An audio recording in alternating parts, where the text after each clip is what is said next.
በስመ አብ ወወልድ ወመንፈስ ቅዱስ አሐዱ አምላክ አሜን። ሰላም እግዚአብሔር ከሁላችሁ ይሁን። ውድ ያሉ የልዑል እግዚአብሔር ልጆች እንደምን አላችሁ? እንደምን ከረማችሁ? እንደምን ለዚህ ሰዓትና ለዚህ ደቂቃ አደረሳችሁ አደረሰን። አሜን። ይህም ቪዲዮ ላይክ እያደረጋችሁ ላላየው አሳዩልኝ፣ ላልሰሙ አሰሙልኝ። እዚህ ጸበል 49 ወይም 7ቱ ጸበላት የፈለቀበት ጋር ልሄድ ተዘጋጅቼ ምን አጋጠመኝ? ሄጄ ምን ፈውስ አገኘው?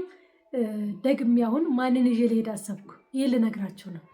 ጸበል 49 የሚባል እዚሁ አዲስ አበባ ላይ ያለ ከኔ ብዙም የማይረቅ የሁለት ታክሲ አንድ ታክሲ የሚሆን ግን ትንሽ የእግር መንገድ ያለው በቃ ዋሻ በሉት ገዳም በሉት ውጣ ወረዱ ዳገቱ ቁልቁለቱ ወንዙ ይለያል። የምር አዲስ አበባ ላይ ነው እንዲህ እስክል ድረስ በጣም እጹብ ድንቅ ያስባለኝ ጸበል ነው። በታሪክ ሰምቼው ነው። ከዚህ በመቀጠል ቪዲዮ ለቅላችኋለሁ። የሰማሁትን ቪዲዮ ለምን አልሄድም ብዬ ጠይቄ ነው አንድ እህቴን ይዤ የሄድኩት በድፍረት ቦታውን እንኳን አላውቀውም። ከዚያ እየጠየቀው ሄጄ ሁሉም ነው ያሳየን። በጣም ብዙ ሰው ነበረ። እኔ ደግሞ ታውቁኛላችሁ አንድ ቦታ ስሄድ በቃ እዛም ሁሉ ገብ ነኝና እንደገባሁኝ ገና ከዛ ሁሉ ህዝብ ወደ 300 ምናምን ነበረ። እኛ በደረስንበት ሰዓት ራሱ ጠዋት ላይ ነው። ከዚያ ወደ ብዙ ህዝብ ነው የመጣው። ምርጥ ጧፍ ይዟል በእጁና እህቴ ነይ ግቢና አስተባብሪ ብሎ ጧፉን ሰጥቶኝ ሄደ። ብስማም ብዬ ከዛ ወደ ማስተባበር ገባሁ። ለመሄድ ሳስብ ገና ስንት ቀን መሰላችሁ? ወደ 6 ወር 7 ወር አስቤያለሁ። ልሄድ ስል ሲይዘኝ ከመስከረም ጀምሮ እየደወለች አንድ ሄዴ ተሄጂ ስትለኝ እሺ፣ ግሽን ሲሄድ የተዋውቋት እናቴ ናት። ሄጂ ስትለኝ እሺ እያልኩኝ ቀጠሮ ሳበዛ በቃ ውስን አድርጌ ሐሙስ እሄዳለሁ ብዬ ስቆርጥ ማታ ምድር ሰማው ዘሮብኝ አልኳቸው። አይኔ ወጥቶ እንዲህ ተጎለጎለ። እንዲህ ነው በቃ የወጣውና እናሹ ሲመጡ ራሴ ታስሯል። ፊቴ ይሄ አጋም መስሏል።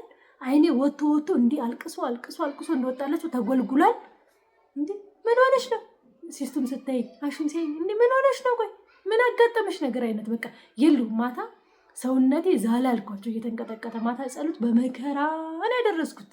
በመከራ ከነሱ ጋር ቆሜ በመከራ ለይት እንዴት ልተኛ? የሚያስፈሩ ናቸው። ክንፍ ያላቸው አራዊት አሉ። በጣም የሚያስፈሩ ፍጡር የሆኑ የሚያስጠሉ፣ ክንፋቸው ደግሞ ከምድር እስከዚች ብቻ የሚያስበር ከዚያ በላይ መውጣት የማይችሉ በላይ የአራዊት አይነት እየከበበኝ ሊበላይ ሲያባረኝ እኔ ስሮጥ ዳገት ነው ቁልቁለት ነው አቀበት ነው። በጣም የሚያስፈራ ቦታ ነው። ኧረ መብርሃን እጅኝ እያልኩ ስሮጥ የሆነ ቦታ ላይ ክንፍ አብቅልና ከነሱ ከሚበሩትም በላይ ምድር ካሉትም በላይ ከዛፎቹ እንደዚህ ቅርንጫፍ እየሆንኩ ስበር፣ እነሱ ደግሞ አሁንም ሊያዘሽ እያሉ ሲታገሉኝ ክንፍ ያላቸው፣ እኔ ከነሱ በላይ ሆኜ ሳመልጥ፣ አሁንም ወደ መሬት ደግሞ ስወርድ ዳገት ነው ቁልቁለት ነው እየሮጥኩኝ በቃ ለማምለጥ ነፍሴ ተጨንቃ፣ ነፍሴ ስነቃ ብንንስል ሰውነቴ እንደ እሳት ይግላል። በቃ የትኩሳት አይነት ነው የሚያወርድብኝ። አፌ ተውት እንዴት ተሰነጣጥቆ ሰውነቴ ይንቀጠቀጣል። እንዴት አድርጌ ነው ታዲያ የእግር መንገድ አለው ብለዋል እንዴ ነው የምደርሰው እያልኩኝ አያቀር የታባንተ ነህ ብዬ እንደምንም ተነሳው። 11 ሰዓት እንደምንም በስላሴ ስም በህይወቴ እንደዛ ፈትኖ ያውቅ። በቃ ሰው ቢያርጉ ሰውነቱ አይታዘዘው ምንድን ነው የሚብረከረከው? ሄድኩኝ ገና አንድ ታክሲ እንደሄድኩ ሁለተኛው ታክሲ ላይ ሰውነቴ ማቃጠሉ መብረክረኩ ራስ ምታቱ የፊቴ ገጽታ መቀየሩ ከአንዳንድ ሲቆም ይታወቀኛል። ከአንዳንድ ማለት ነው እንዴ በስላሴ መንገድ ላይ ያው አቡነ ዘበሰማያት መዝሙረ ዳዊት ሰላም ለኪ ከፌ ጠፋው እና ደገወንኩ እንዴ እያልኩ ለራሴ ግራ እስከሚገባ እየተመለስኩ መጣ ወደ ራሴና በስላሴ ስም ብዬ በቃ እንደ ኳስ እየዘለልኩኝ ደረስኩ። የእግር መንገድ አለው 30 ደቂቃ የሚያስኬድ ከባድ ነው። ስንወርድ ቁልቁለት ነው፣ ሲመጣ ዳገት ነው እና እንደ ኳስ እየዘለልኩ ሄጄ እዛ ደግሞ እንደደረስኩኝ ቁጥር አጽፌ ሄጄ ላይ 165 ላይ ደረሰኝ። ከኔ ጋር ሄደችው 166 እና እንዳጻፍኩኝ ገና ከያ ሁሉ ህዝብ መርጦ እንጂ አስተባብሪ ሲለኝ ኧረ ነው እንዴ ልደታ ማርያም ናት አንደኛዋ ጸበሌ መጀመሪያ ፈልገሻል በቃ ዞንዶልና እንዳስተባብር ብዬ ልብሴን ላይ ብዬ ድርግም እዛው ጸበሉ በጣም ስለሚፈስ ግንባርና ጀርባቸው ላይ ሲያስመቱ ሙሉ ለሙሉ ቆሞ የሚያስተባብረው ላይ ነው የሚፈሰው። ምክንያቱም አረ ውጡ ከመጀመሪያው ጸበል እስከ 7ቱ ድረስ ከሚሄዱ ቶሎ በሉ ቀይሩ ካላላችኋቸው አንድ ሰው ገብቶ ቁጭ ነው የሚለው እግሩን ጉዝጉዞ። ብዙ ችግር አለብን ታውቃላችሁ ሴቶች አንተባበርም። ይሄ ቀጣይ ሰው አለ ብለን አንልም። እኛ ከገባን ገባን። እነሱ ባይጸበሉ ምን አገባን አይነት ነገር ነውና ቶሎ በይ ቀይሪ ነው። ምክንያቱም ከዚህ እዛ እስክኬዳለሁ ይሄኛው መፍሰስ የለበትም። ከዛ ወደዚህ መምጣት አለባት። ሌላ ዝጋ ይተካል። ይቺ እንደ ስኬድ ከዚህ ያለው ወደ ይጠገል እያለ ነው መደዳ 7 መጸበል ያለበትና ብርድ ነው በላይ እንደዛ ለሊቱን ሲያናፍለኝ አድሯል። ያ በቃ ሙሉ ቦርሳዬ አካሌ እየተረጨው ነው ጸበሉን እንትን እምለው ማስተባብረው 300 ሰው አጸበልኩ ማለት ነው። ከዚያ በቃ ወንድ ግባ ሲባል የመጨረሻው ሰዓት ላይ በቃ አገልጋይ ተጸበሉ ተባለ። 2 አሉ እህቶች፣ እኔ 3ኛ ነበርኩ። አገልጋይ ተጸበሉ ነው ውጡ፣ ገና ነው ወረፋችን እኮ ሲሉነኛ እኔ ኦልሬዲ አልፎኛል ወረፋዬ። ከዛ ገና ነን ሲሉ ችግር የለውም ተጸበሉ ተብለን እኛ የመጨረሻ ሰው በቃ ተውት፣ ማን ውጡ ይበለን፣ ይሄ ተውት የሆነ ነገር ከዚህ ላይ በቃ እንደ ሰዓት እንዲህ ሲፈጠፈጥ የሚታይ በተለይ አለፌ መብርሃንን ቅዱስ ሚካኤል ቅዱስ ገብርኤል ሰማዕቱ ጋር ስደርስ ወይኔ መድኃኒዓለም ያለ ይሄ በቃ ተከፍሎ ጸበል ወደ ውስጥ እንጂ ዳርና ዳር የሚፈስ ሁሉ አይመስለኝም። በቃ እንዲህ ነው በቃ ወደ ውስጥ እየሰመጠ ያለ ያህል የሚታወቀኝና በቃ እርግብግቢቴ ክፍት ሆኖ ነው የሚታወቀኝ። በቃ ቅዱስ ሚካኤል ሰማዕቱ ወዳጄ አባቴ ፈወስከኝ ተነሳ ከኔ እያልኩኝ በቃ ብዙ ነገር ነው የምንፈልፈው። ሰውሮኝ አይደለም እኔ ራሴ። ከዛ እያለ መጥምቀ መለኮት አለ ስላሴ ያሉ ምናምን 7 ነው ጸበሉ። ሁሉንም ተጸብዬ ከዛ አይኔ በራ። ያዚም የሆነኝ ያ ከመንገድ ገና እየቀለለኝ የመጣው ነገር ሙሉ ለሙሉ ተንተብሎ ልቆይ እንደዚህ እስክ ድረስ በቃ ማስተባበሩንም ብዙ ሰው እየመጣም ስለነበረ እዚሁ ላገልግል እንዴ ቆይ ብቻ ብዬ መጥቼ ደግሞ ቤት ምን መስራት ስላለብኝ ስሮጥ መጣሁ። መንገዷን ሳልናገር ዛሬ ዕለተ ማታ ነው፣ ለቅዳሜ ለእሑድ አጥቢያ ነው እየነገረው ኦልሬዲ ሲስቱን አሹን ሁሉንም ይዤ ሊሄድ ነው ወደዛ ጸበል ላይ። ሲስቱ የእግር መንገድ ላይ ብዙ አይደለችም። ያቺ ደግሞ በርሜል የላኳት እህቴም ከናሹ ጋርም አለች። እነሱን ይዤ ወደ ጸበል 49 እሄዳለሁ። የመንገዱን ጉዳይ እግዚአብሔር ያግዛቸው ብለን እመብርሃን ትርዳን፣ እሷ ታበረታናለች። እኔ ያው አንድ ጸበል ስትጸበሉ 7 ጊዜ 7 አይደለ ጸበሉ 8ኛ የራስ ምታት ነው። ራሴን 3 ጊዜ ነክሬ እንዳወጣሁኝ ምድር ሰማይ ነው የተገለባበጠችብኝ። በቃ የሆነ እንደዚህ ይዞኝ ቁጭ አድርጎኝ ከዛ ትንሽ ቆይቼ ነው ወደ ራሴ ተመለስኩትና በቃ ከባድ የራስ ምታት ላለበት ሰው ፍቱን መድኃኒት ፍቱን ጸበል ነውና እዛ አዲስ አበባ ያለው ቤተሰብ ካለ ወደ ጸበሉ እንዲመጡ አድርጓቸው። ዛሬ አሹንና ሲስቱን እንዲሁን ጓደኛዬ ልጇት ሊሄድ ነው። ተከተሉን። እያንዳንዱ ነገር ሳምፕል አሳያችኋለሁ። መታችሁ እዛ ለመፈወስ ያብቃችሁ። መታችሁ እዛ ለመዳን ያብቃችሁ። የኢትዮጵያ ላይ ያለ ሰው ደግሞ ማንም ሰው በእርግጥ ከባድ ነው። ወንዝ ላይ ነው፣ ክረምት ላይ አይታሰብም። ቁልቁለት ነው፣ ጭቃ ነው። በጣም ከባድ ነው የሚሆነው። እንኳን አይደለም በክረምቱ በኖርማል እንኳን ዳገቱ አይታሰብም። ግን ቢሆንም እስከ አሁን ባሉት ወይም አዲስ አበባ ላይ ያሉ ሰዎች ጸበል 49 ኮንዶሚኒየም መካከል ነው ቁልቁል መውረጃው። እዛ እንዲሄዱ ነገሯቸው። ደብረ ገሊላ ልደታ ለማርያም ነው የሚለው። ቪዲዮም እየቀረጫጨኩ ታምር ምስክር ሲመሰክሩ ካለ እየቀረጽኩ እለቅላችኋለሁ። ደህና ሁኑ። ወደ ጸበሉ በአንድ ቀን 7 ጥምቀት ተጠምቃችሁ ካለባችሁ ችግር የምትፈወሱበትን ቦታ ላሳያችሁ። ቦታው ደብረ ገሊላ ልደታ ለማርያም ጸበል ይባላል። በአንድ ቀንም የቅድስት ሥላሴ፣ የልደታ ማርያም፣ የመጥምቁ ዮሐንስ፣ የቅዱስ ገብርኤል፣ የቅዱስ ሚካኤል፣ የቅዱስ ጊዮርጊስ እና የአቡነ ሀብተ ማርያምን ጸበል ትጠመቃላችሁ። እንዲሁም የራስ ምታትና የአይን ችግር ካለባችሁ የጻድቁ አቡነ ዘብራሩክን ትጠመቃላችሁ። የቦታው ቃል ኪዳን በአንድ ቀን ጥምቀት ፈውስ ማግኘት ነው። ይሄ ቦታ በጣም የሚያምር ውበትና ቅርጻ ቅርጽ የተሞላበትም ነው። የእግር ጉዞ በምታደርጉበት ጊዜም በተፈጥሮ የተሞላ ስለሆነ ደስ እያላችሁ ነው የምትጓዙት። አዲስ አበባ ሆናችሁ ይህን ቦታ ካላወቃችሁት የት እንደሚገኝ ልንገራችሁ። መጀመሪያ ወደ አያት 49 ከሄዳችሁ በኋላ ልክ መስቀለኛው ላይ እንደደረሳችሁ ሎሚ ከለር ኮንዶሚኒየም ታገኛላችሁ። ልክ ከዛው ላይ እንደደረሳችሁ ደግሞ ወደ ቀኝ በኩል ትንሽ የመታጠፊያ አለች። ከዛም ወደ ታች የመታጠፊያ ካገኛችሁ በኋላ ልክ ቁልቁለቱን እንደገባችሁ ይህንን የመሰለ ተራራ ታገኛላችሁ። በነገራችን ላይ ከዚህ ቦታ ለመድረስ 20 ደቂቃ ወይም ደግሞ 30 ደቂቃ ነው የሚፈጅባችሁ። እዛው እንደሰማሁት መረጃ ከሆነ እሁድ በጣም ብዙ ሰው ይኖራል ነው ያሉኝ። በተለያዩ በሽታዎች ለሚሰቃዩ ሰዎች እንዲደርሳቸው ይህንን ቪዲዮ ለብዙ ሰዎች ሼር አድርጉ። ኧረ እናንተ ሰው ውረዱ።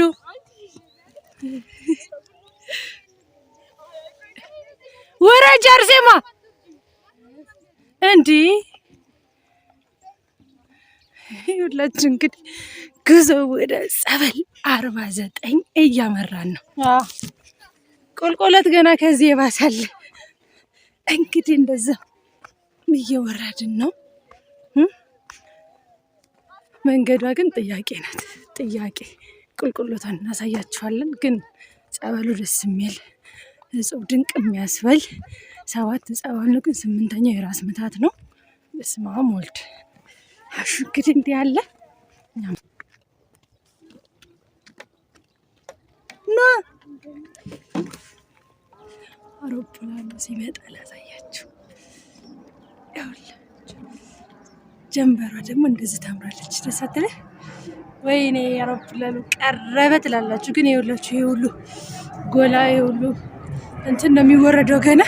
ይሄ ሁሉ መንገዱ ይሄ በቃ ይሄን ወንዝ ተሻግሮ ይሄን ሁሉ ቁልቁለት ስልክ ጥራት የለውም። እንግዲህ ይቅርታ ይደረግልን። በዱብ ዱብ ዱብ ዱብ እያለች በክረምት ወቅት በጣም ከባድ ነው። እንግዲህ ቁልቁለት አስቡት። በዚህ ተወርዶ እንድ በቃ የምር አዲስ አበባ አይመስልም። ምክንያቱም የገዳም ቦታ የውጭ ሰው ይታያችኋል። እዛ ጋር ያለው ህዝብ ወደ ጨረር ስላለ ግን አልበራላላችሁ። እንግዲህ ቁልቁለት ተወርዶ ነው። አሹ ወርዷል። አሹ አደግፈንም እንዴ በይበርጂ ጨረስኩኝ። ዱብ ዱብ ነው ቁልቁለት ነገ ይሄን መጣሽ ብሎ እኛን ስንሮጥ እንዴት እንደመጣ ነው። እኔ እና ሳራ ሐሙስ ዕለት ይኸውላችሁ እንግዲህ ይዞ ሐሙስ ዕለት እኛ ይችል በቃ ስንወርድማ ተውት። መስመር ላይ ያለውን ሁሉ ሰው ቀድመን ነው ፊት የደረስ ነው። ግን ምን ዋጋ አለው? አሁን 2 አዘግይዣለሁ። እነሱማ አይንቀሳቀሱም። ይሄ እሷን ወረጃ ቶሎ ቶሎ አርሴማ ቶሎ ቶሎ በይ እንዴ! ወይኔ አየሩ ደስ ሲል ቀዘቀዘ እንዳትጠይቁን። በጣም ነው ደስ የሚለው። በጣም ይሄ ነው መንገድ ማለት። ምክንያቱም አዲስ አበባ ላይ ቁጭ ብሎ ውስጡን ወይም ደግሞ ከግር ወረድ እዛ ወጣ እየተባለ ሳይሆን ሰው እንዴት ጸበል ራሱ ይዞ እንደሚመጣ የሚገርማችሁ። ይሄ እንዳገተ እኔ ራሱ አዘየን የመጣሁት ሐሙስ ዕለት አይቻት ይሄንን መንገድ ሳልናገር ነው ሁሉም እንዲመጡ ያደረኳቸው። ይሄ መንገድ እንዳለ ካወቁ አንድ ሰው አይመጣም ነበር። ምክንያቱም ስለሚፈሩት። ወይ ስልኬ ምን ሆኖ ነው ቁልቁል እንዳትወርድ። እንግዲህ ያላችሁ ሰው ተራራው አረስ ክብረት ሲኖሩ ይዞን ግን እንዳይወድቅ ስላሴ እንግዲህ እንወንዛለን።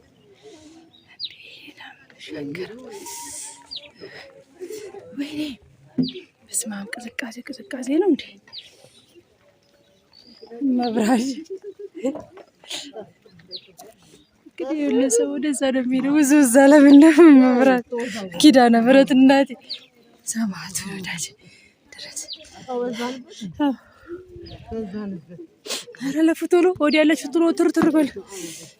እንግዲህ በዚች ላይ ነው መጣ መርከብ በላት ወንዝበት በጣም ነው የሚያምረው። ህዝቡ ገና በተራራ እንዴ ነው የሚወርደው። እንዴ መብራን ቸርነት ነው እውነት። ትልቅ ገዳም እንደሚሄድ ቁጠሩት። የእግሩ መንገድ፣ ዳገቱ፣ ቁልቁለቱ፣ ውጣ ውረዱ ተመስገን። ይሄ ነው በረከት የሚያስገኘው። እንግዲህ እዛ ስንደርስ ደግሞ የጎጆዋን ነገር እናሳያቸዋለን። ገና ብዙ ይቀረናል። ገና ሰው ግን የክለ እየመጣ ነው። እንግዲህ መታችሁ ለምትጸበሉ ጸበል 49 ብላችሁ ከመጣችሁ ማንም ሲያሳያቸዋል። አየሩ መነሻው እዚህ ጋር ነው አጠገባችን። ምነው ያዝ እንጂ ትንሽ አታግዘኝም?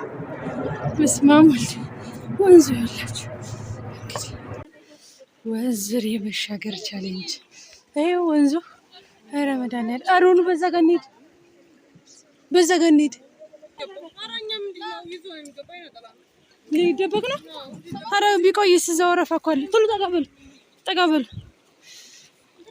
እንግዲህ ይዘናል እየመጣን ነው። አሹ ገና ወዲያ ነው፣ በጣም ወዲያው እና ፎጣ የለበሰ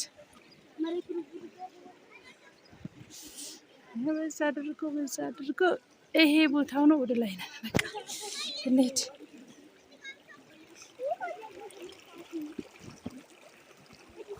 በርቱ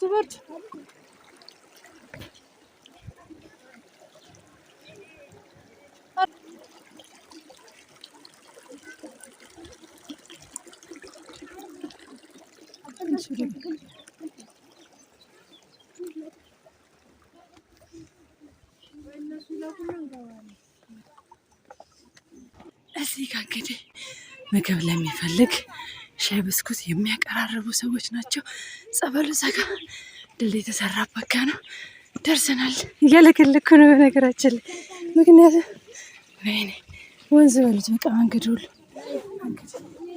ህዝቡ እንዴ ነው የሚራራጣው። ደርሰናል። ልደታው ማርያም ደርሰናል። ጎጆዋ በስመ አብ ወረፋው እንዴት እንደበዛ እንዳትጠይቁን። በጣም ብዙ ህዝብ ነው እንትን ያለ ወደ እንዳትወድቅ። ኧረ እንደው ከባድ ነው። ትደርሳለህ። እዚህ ዋሻ ጋር ለመድረስ ነው። እዚሁ ደስ ይላል። ዛሬማ የለያ ወደ 2000 ምናምን ህዝብ ነው ያለው። በስመ አብ ወልድ የተጸበለው እስካሁን የራሱ ቆሜ ወደ 300 ምናምን ሰው ጸበልኩኝ።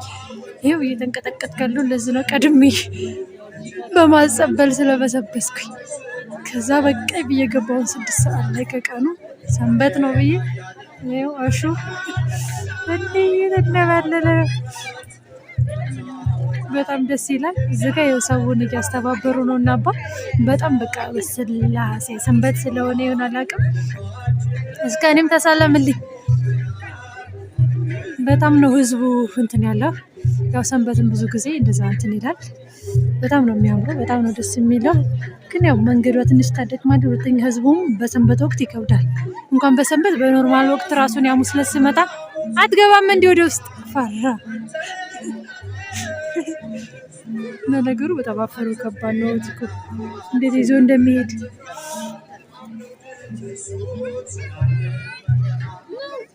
ወይኔ ተገለበጡ እነኝ ልጆች። እንግዲህ አሹም እንደ እየመጣ ነው። በቃ እንግዲህ ወደ ቤታችን እንሄድ። እንግዲህ ደርሶ መጥቷል። ትንሽ የስጋ መጎሰም ነበር። አክፍለቱ ላይ ትንሽ አይነ ጥለዋ ስራ እያሰሩ ነው። እሺ አልገባም። ምን ነው ወደ ውስጥ ኧረ እባክህ ማን ያለ ወንድ አይደለ? በአንድ ቀን እኔ ጥቁር አንበሳ ኢንተርኔት ያመኝ ነበርና ስመረመር አንዱ ውጤት ካንሰር የለብሽም ይለኛል፣ አንዱ ውጤት ካንሰር ነው ይለኛል። አሁን እዚህ መጣሁኝ። ስመጣ ቁስል ነበረ እንዳለ ዙሪያ ማለት ነው።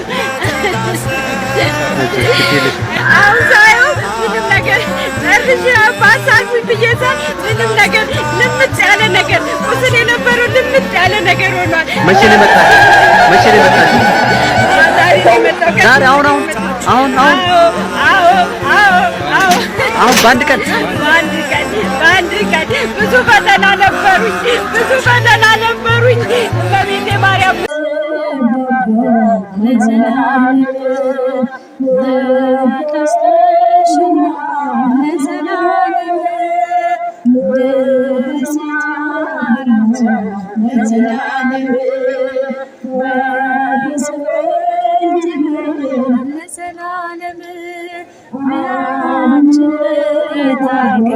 ለዘላለም የሚያሰብሽን ለዘላለም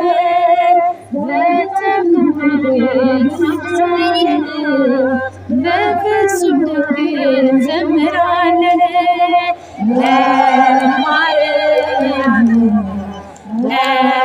ለማርያም እንዘምራለን ለዘላለም እንዘምራለን ለዘላለም ለዘላለም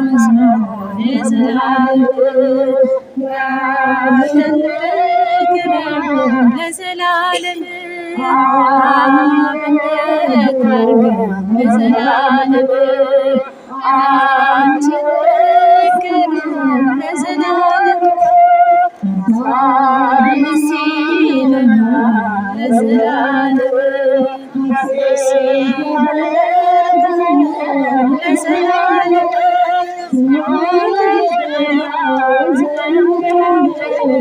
ሳለ የጠራው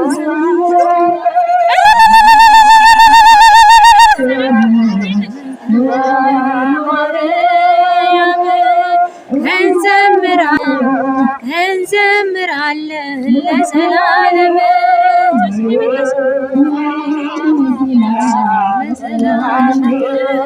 ቀንና ሌሊት ለዘላለም